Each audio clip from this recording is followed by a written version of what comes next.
All right, I've got a random assortment of Tupperware products in front of me. They are all fantastic in their own right, but probably don't merit having a whole video just for them. So I thought I'd talk you through them and maybe there's some solutions here you've been looking for. So the colander, for starters, first of all, you'll notice instantly it's got its really long feet there. So when you've strained out whatever, you can sit it on the bench, it's stable, it's not going to rock and turn over. The beauty of this one as well, it actually has two pieces, so you can just use it as a singular strainer. I do my rice in here, so the gaps are small enough for that. You wouldn't do something tiny like quinoa, because that would wash through the gaps, or a lot of it would. So you can also get your strainer and use it as a strainer on its own. Of course, if you're doing like one tin of peaches, you can strain that on here, or you can put it in, so you just slide it in the slot like this, and then you can give your things a really good shake and strain off, and it's nesting in the handle here, so you've got control of both of them. It's not just gonna fly off while you're doing your shaky shake. So love this. It fits, quite often I'll strain off my rice, which I'm going to talk about the rice cooker in a moment. And so you can sit that in there as well, so it's catching all of your drips, because sometimes I've got the sink full of water and then I need to like strain out and I'm like, what am I going to do? So yeah, that would be helpful for that one to catch in the last of the drips. So onto the rice cooker. It's 3 litres. It's got a min and a max line in here, so make sure that you don't go over the maximum amount of water and you will never have a boil over. So it's called a rice cooker, but I use it for pasta. I've seen people use it for kumara. I do my spaghetti, like my spaghetti bolognese spaghetti in here. I just split it in half.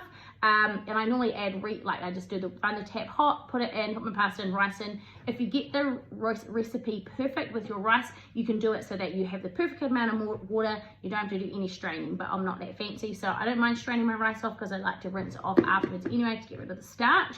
This little thing I'm putting in the top is called a starch collector. So when the rice is boiling or the pasta, all the water's coming up and sitting in here, and the starch is actually collecting in the top, so it's taking it off your rice and pasta, and then you get your little lid.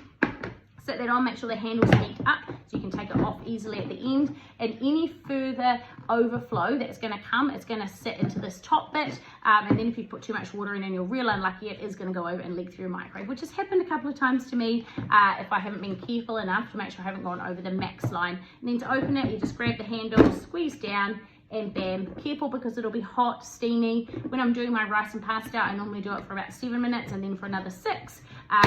Just depends on what kind of rice you're cooking. I'm doing jasmine rice and gluten-free pasta, so slightly different there.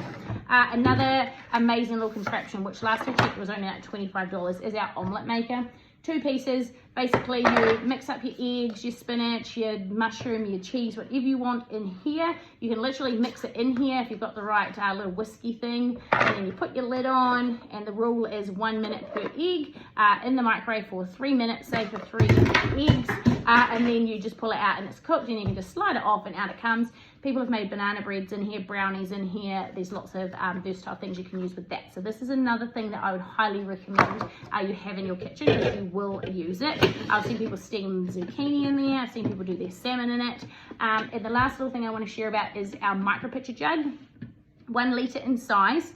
I'll just check that. Yep, I'm pretty sure it's got one. It's got the measurements up the side. Oh, yep, there's 1 litre, 500 ml, so technically it's slightly more than 1 litre, but because of where the spout is, you'd only want to fill it to 1 litre. Really easy little handle to take off. The lid has actually got 2 different pouring spouts. You've got here the it's got actually a picture, so you can do a strain off, and then you've got your closed one there. Hopefully I've got those on the right angle. So if you had, say, frozen veggies in here, you just cook them, you want to strain it off, you don't have to worry about getting your strainer out, even though it's amazing. And then you just pour it out. I melt my butter in here so I don't get splattered in the microwave. I do cook my frozen veggies in here if I'm not using the microwave for something else. You can let steam out by pushing on the back. How cute is that? Melt chocolate in here, but don't leave the lid on because that will burn your chocolate. I do scrambled eggs in here. I just do general mixing of stuff in here. So another very, very, very versatile, handy thing to have in your kitchen. Making gravies,